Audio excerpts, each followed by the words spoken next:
On today's episode of Locked On Stars, we take a look at the Dallas Stars home and road splits, how Miro and Harley are contributing to the lack of power play success, and more.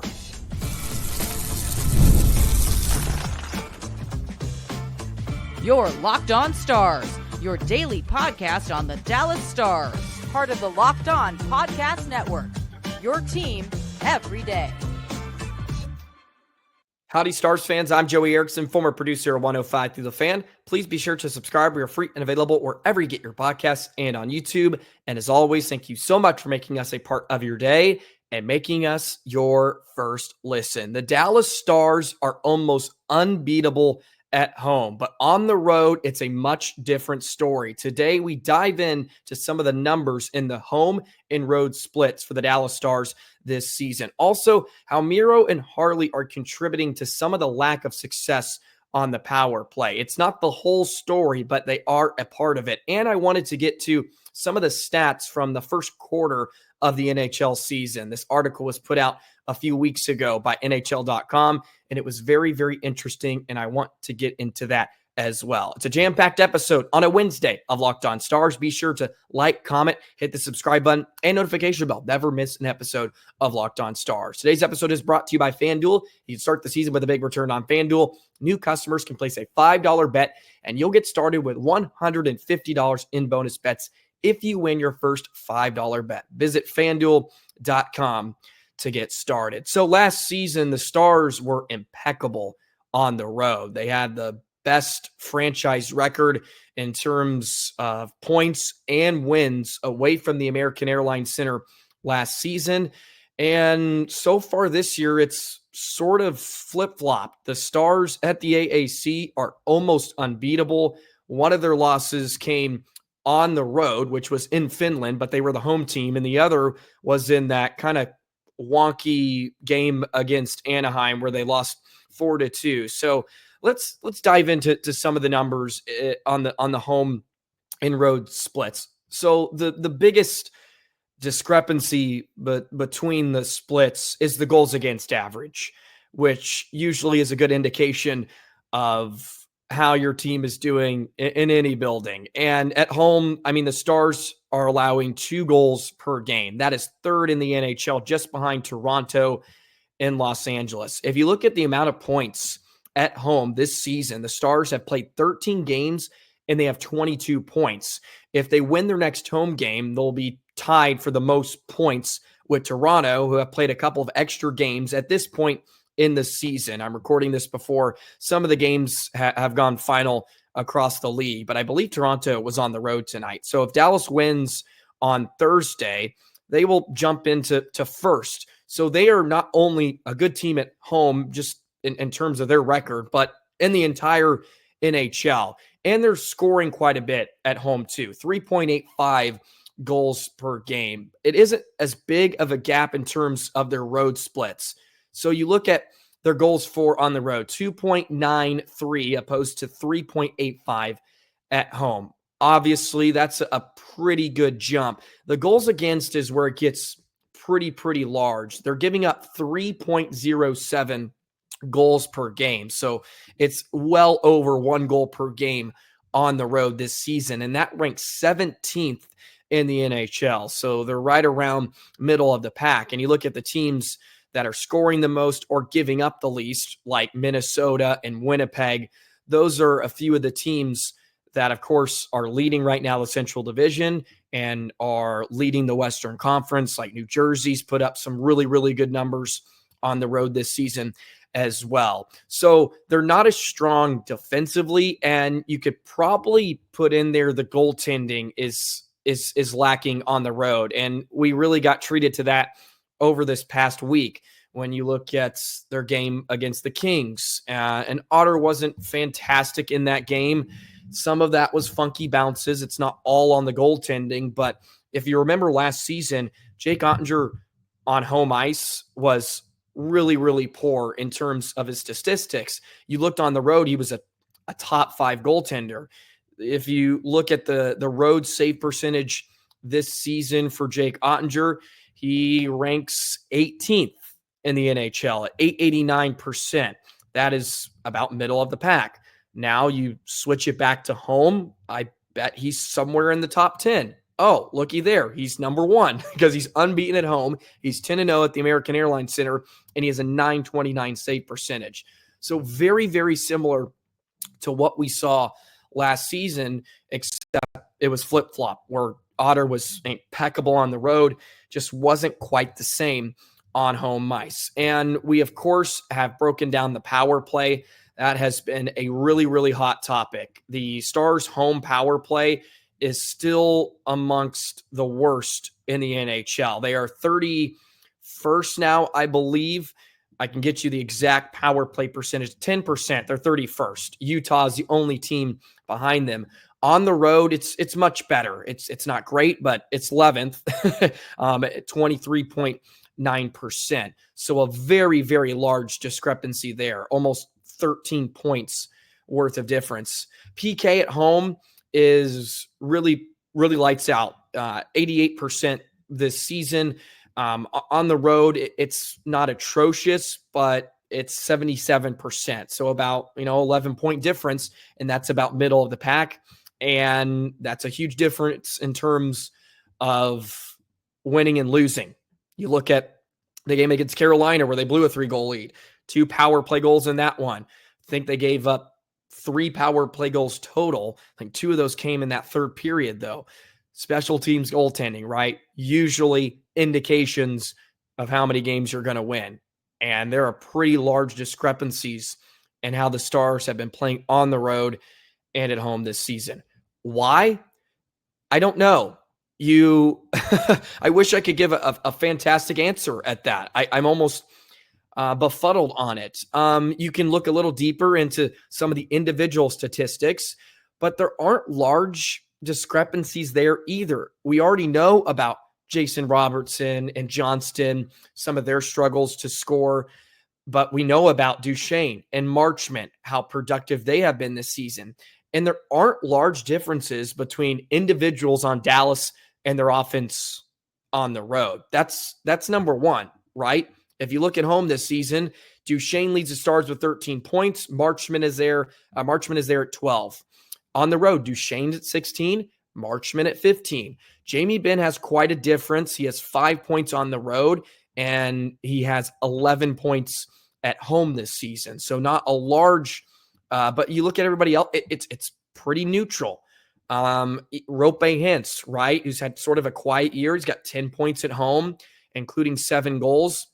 He has he has 4 goals at on the road, and he's got 6 points total. So it's a difference of 4 points, but it's not ugly by any stretch of the imagination. So it is pretty interesting on why Dallas really isn't scoring as much, because you look at some of the differences on the individuals, and it's kind of what we've seen, right? Duchesne, Marchment kind of leading the way. Sagan, of course, is missed out on. He's got 10 points at home and on the road so far this season. And he's already missed a few, but he was a point per game player until he was taken out of the lineup. So nothing like huge or alarming that really jumps out at you. Goaltending and special teams just mean a lot. And I mean, there's just so many games you can point to this season. In Buffalo, where the power play was really, really stale in a winnable game. The Carolina game I mentioned, where Dallas, I think, was 0 on the power play, and they gave up 3 goals on the power play. In Washington, the power play wasn't rolling. There's just a lot of different games you can kind of point to. They got shellacked by Chicago 6-2 on a night they really didn't show up. Winnipeg, they didn't really show up. But we say all this, and Dallas is still right in the mix. And sort of gets back to the point I was making yesterday, that Dallas is okay. It's not perfect. It's not perfect. And I know we come on here and I hammer the criticisms and the negatives a lot, but if you just step back and reflect, okay, they haven't had a lot of sustained success this season. There hasn't been that really just huge run they've gone on, but they're finding ways to win games sometimes. They are finding ways to lose games. Don't get me wrong. I still have a lot of concerns. And as you know, I don't think they're really a true contender right now with the way they're built. They need some help, and there are some things that have to get ironed out, because when you talk about these home and road splits, that came back to haunt them last postseason. The power play, especially, we all know they weren't very good on the. They weren't very good at the AAC in the postseason. They have had home ice advantage under Pete DeBoer the last 2 years. Haven't won game one of the postseason when they've started at home, right? So some of those have come back to hurt, and if it doesn't get fixed, they're going to be running into some issues that we've seen in the last 2 years. And I think that's where a lot of Stars fans, and even me to some degree, are getting to the point, once we get in to the postseason, and let's continue to knock on wood. It's not a guarantee. We're only in December, not even halfway through this thing, but are the issues that we've seen the past 2 seasons with Pete DeBoer and this club going to occur again and be a reason why the Stars fall short? Because if so, how does it get fixed? How does it get fixed? And will they continue to do the same thing again, right? After falling short 3 years in a row? I think that's going to be the large question. And I hate to even portray doom almost, look into the future and already be like, oh, what if this happens? But I think it's a question. I'm just asking questions. Some of you may get the reference to that. And look, I know plenty of you you're all over Steve's spot, rightfully so. It's justified. And speaking of that, we should kind of get into that and how Miro and Harley have sort of contributed to the lack of success. It's not all on them, but it is pretty crazy, the statistics and just their numbers on the power play this season. We'll get into that in just a moment. Today's episode of Locked On Stars is brought to you by FanDuel. Get ready to tackle the NFL action with FanDuel, America's #1 sportsbook. Because right now, new customers can bet $5 and get $150 in bonus bets if you win. The FanDuel Sportsbook app gives you everything you need to place live bets on the NFL all in one place. Download the FanDuel app and get in on the action this Sunday. The Cowboys had a rough one the other night on a Monday in a tough loss, but that's just sort of how the Cowboys games have gone this season. Get in on the action on some other teams and make some money. Just visit FanDuel.com to join today. So when you get that hunch in the middle of the game, you can check out the latest stats, view live play-by-play, and so much more on the same place where you place your bets. You get all the information you need to make an informed guess. You'll get started with $150 in bonus bets if you win your first $5 bet. That's FanDuel.com. Never waste a hunch. Make every moment more with FanDuel, an official sportsbook partner of the NFL. This segment is not going to be a bash Miro and Harley segment. There are larger issues on the man advantage than just Miro and Harley this season. But if you just look at their numbers, because they're the quarterbacks of the power play, and you could probably put a lot more of this on Miro to some degree since he spends the most amount of time on the power play. He only has 3 assists this season. No goals and 3 assists. And Harley isn't much better. Harley has no power play assists. All of his assists are at even strength and goals this season. But they have similar stat lines, right? 4 goals, 10 assists. Not similar. They are the exact same. 14 points in 27 games. But I get to this because they are the quarterbacks, right? The power play is being ran through them. They're the fulcrum. And if they're not facilitating well enough, which I to be fair, I don't think it is their issue that this is why the Stars aren't scoring, because I think they've been unlucky a little bit.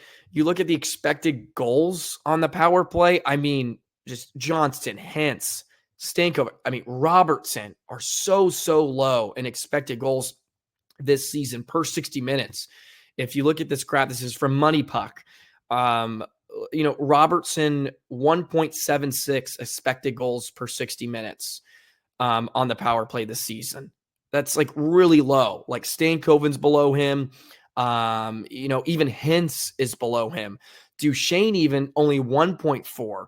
Like these are some of your players that are driving the offense for you at 5-on-5, and they are really, really struggling to get good looks. Some of it, I think, is shot selection, sort of something I've been harping on a bit.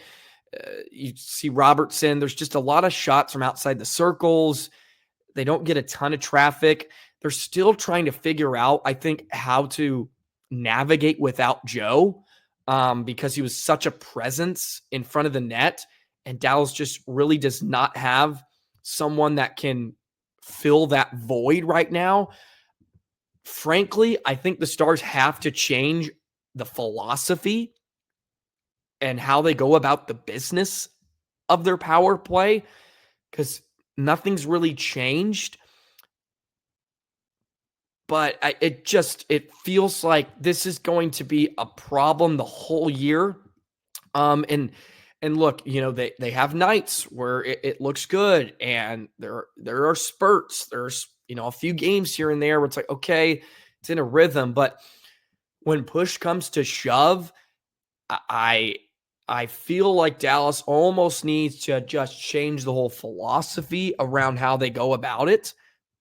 But Steve Spott hasn't shown the ability to adjust, and there needs to be some finger pointing, maybe not finger pointing, but a twist of the arm from Pete to be like, all right, like, are we adjusting to how opponents are defending us on the power play, right? Because they struggle to score against bad penalty kills, let alone good ones. Struggle to score against bad ones. And yes, some of it is just execution. They're not scoring. But look, that's the part of it. You either score or you don't. There's only so many times that you can come out of a game feeling, oh, well, it looked good. It looked good, which there are some positives to take out of that. It's better than, okay, well, you couldn't get in, you couldn't get set up, right? Or entries, which I think their entries have actually been much better here of late. They're coming in with more speed. They're starting to shoot off the rush and attack off the rush, which I think is a good sign. But man, there are just nights where they continue to do the same thing. And I feel like I've already had this conversation on 20 episodes this season, but at some point there's got to be a difference. And, I think Miro and Harley have some responsibility to some of their struggles. I mean, it's appalling to me that he only has 3 power play points. Miro, right? 3 through 27 games. It is a part of their lack of success, because a lot of it revolves around Miro and him facilitating to either of the flanks, and it sort of, starts the power play, if you will. And especially when they're in the zone and they're working the perimeter, like he's the point of contact. Usually a power play works through him, and he's got to get better, needs to get more shots through. Albeit he has actually created a lot of rebounds this season. He's created the most amount of rebounds on his shots.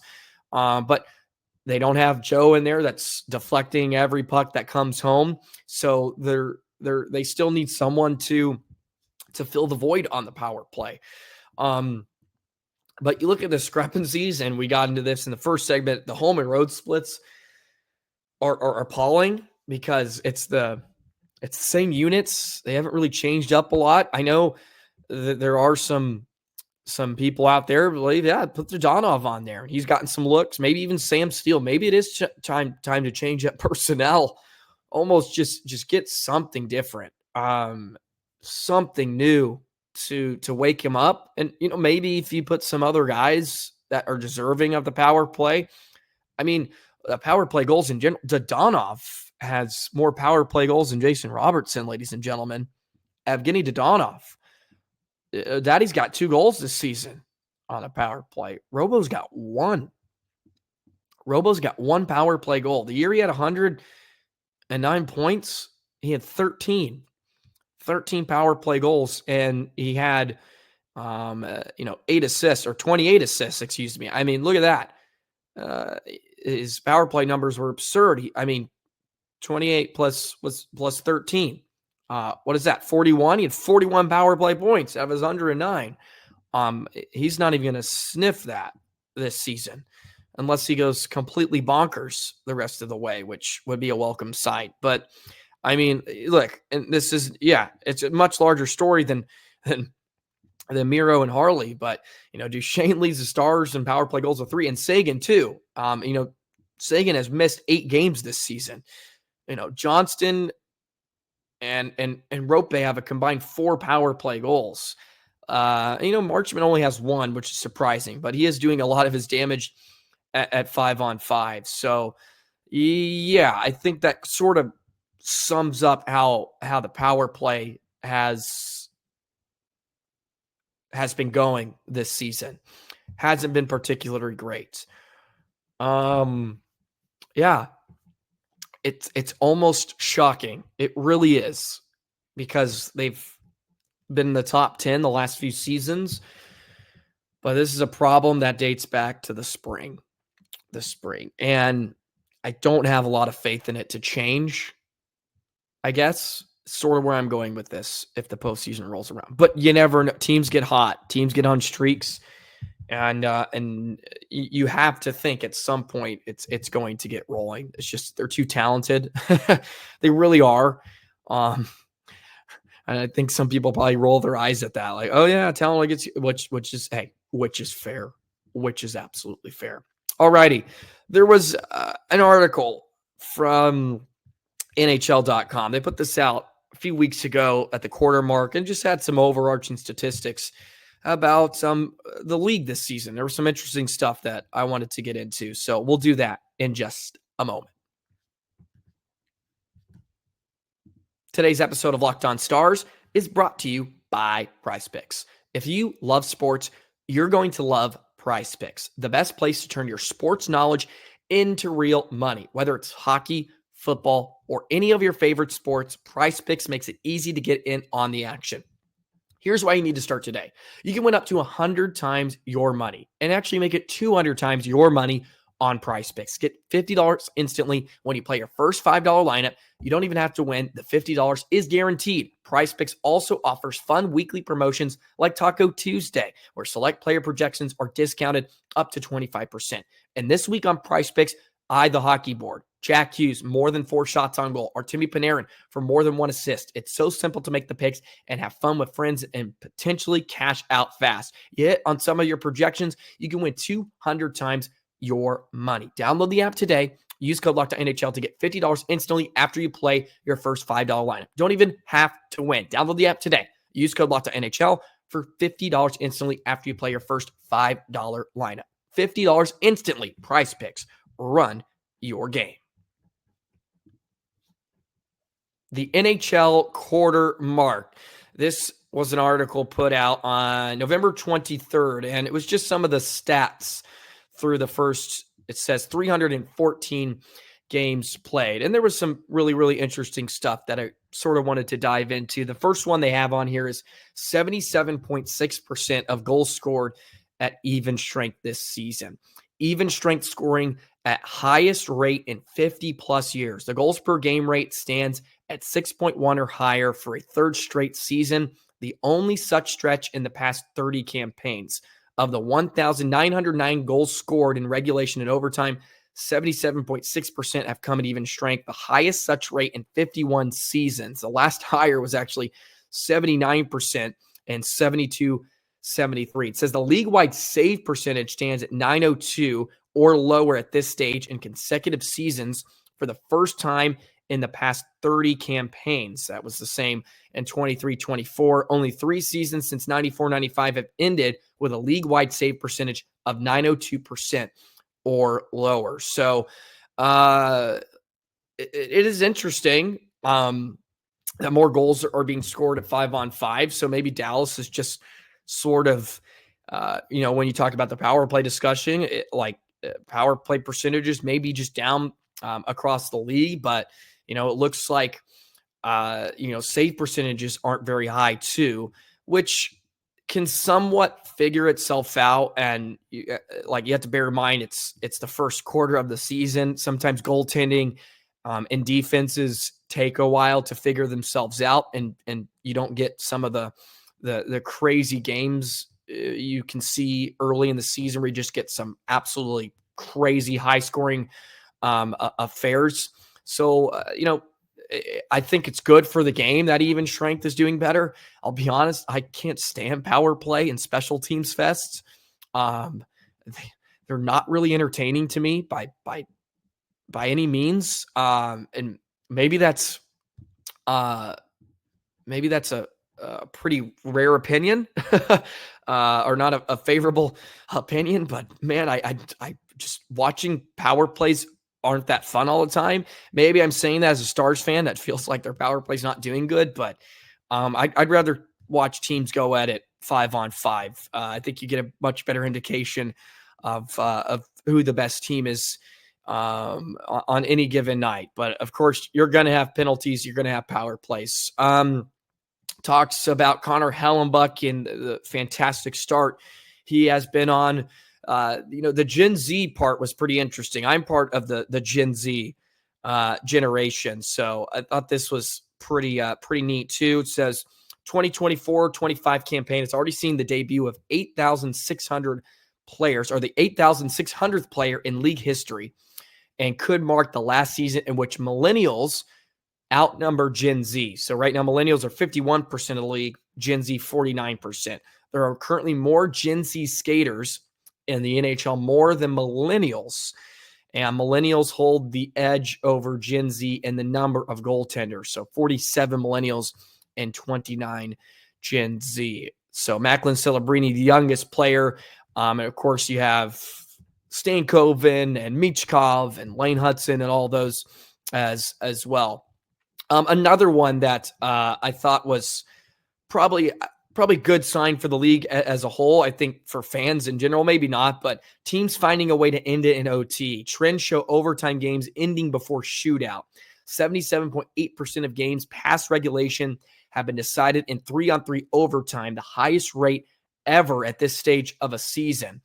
That's ahead of 71.9% in 22-23 and plus 11% relative to the highest end of season rate in history, which is 69% last season. So there have only been 14 shootouts at this point in time when this was published, and 24-25. And Dallas hasn't had an overtime decision. They've gone to a shootout once, I want to say. I could be wrong, but I can only recall they've been to a shootout once, which honestly kind of goes against the trends they were the last few seasons. Felt like every game was going to overtime. There was that year they could not win an overtime game to save their lives. But a lot of games are ending more. I've always been of the belief, I think you can extend 3-on-3 to like 10 minutes just to try to end games with a hockey play instead of the skills competition. I think 10 minutes, maybe even 8 minutes instead of 5. I think you get a lot more, but even at 5 minutes, it feels like a lot of games are ending in overtime, which is good. Which, maybe it's a change of philosophy too, right? Feels like, when it first came into the league, it was cautious. Every team wanted to be cautious, and now there's a more aggressive approach to overtime and just try to go score, just try to end it. Like, we got a point, so try to go win there. That could certainly be a reason for why an uptick in games ending in overtime, which I think is always a good sign. Shootouts can be fun in small doses, but Overtime. Let's end on a hockey play, right? I think many would agree with that. So there you go. There was some quarter stats. I know we're a bit past that, but we have some time here to sort of reflect as the Stars are off for a few days. We'll be back tomorrow previewing the Nashville Predators. Well, the Stars haven't seen the Predators since they beat them on opening night, and we would probably, I think many of us expected that, Nashville would sort of be in the mix, but they're really bad. They have been really, really bad this season. One of the worst teams in the NHL. So we have a lot to talk about on tomorrow's episode as we get ready for that clash. We'll see you then. Have a great rest of your Wednesday, and we'll see you tomorrow. So long, Stars fans.